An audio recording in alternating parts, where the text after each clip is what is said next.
when you're practicing, or when you're reading the tape, or if you're doing your demoing, or if you're going to be taking another trade that would be gainful, if it was to be profitable, whether it be funded account, combine, or live account funds, I want you to think about what I said today.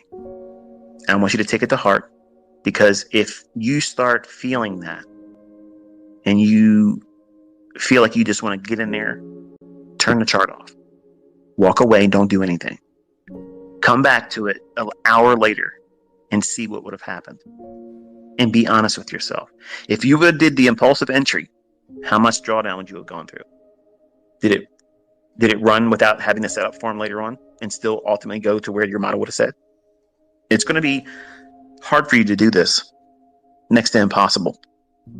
But for the folks that really are here to try to learn, they want to have excellence in their executions. They want to be able to trust themselves as the trader, the operator, using the information, and not be impulsive like a gambler at the casino. Just says, screw it, I got $100 left and I'm just tired of this. Let me just lose everything so that way I can't come back to the table now.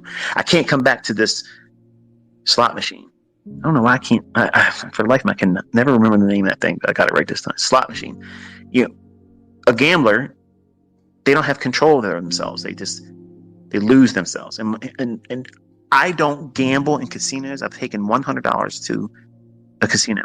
It was my first year anniversary. We went to Atlantic City, stayed at the Taj Mahal, not because I like Trump, but because we had a comp there from a friend of the family, and they let us stay in his room, and it was really nice. But I knew enough about myself that I don't want to take money there and gamble. So I said, I'll just put $100 into a slot machine, and whatever happens, I don't care. And it took forever, like 5 fucking hours, for me to lose this $100. Every time I went down, down, down, down, down. I never went higher, thinking like $115 is the highest it went. So my best was $15, but who's going to stop at $15, right? But for hours and hours and hours, it would drop down. I'm down to 30, and all of a sudden, up to 80, $90, $100, maybe 102, something like that, but never went above 115. And it would drop me back down into 20s and 15, got down to like 12 one time. I was like, okay, it won't be long now. It's going to be gone. And then right on back up to the 75 and 80 hours. And I'm like, what the hell? And at this point, I'm like, man, what the shit? There's maximum bets. I want to lose this now because I don't have the discipline to get up and walk away from it. Because in my mind, I'm thinking, I might get lucky. The 3 sevens might come up. I might get whatever the machine total was flashing above it. That's what happens in trading. Every single time I lost my account, it was the same thing. I would make a little bit of money. I'd lose a little bit of money, make a little bit of money, but not go back to the same equity high or the opening balance. And then it would draw back down again. And then I'd get mad because it would just be back and forth, just underwater.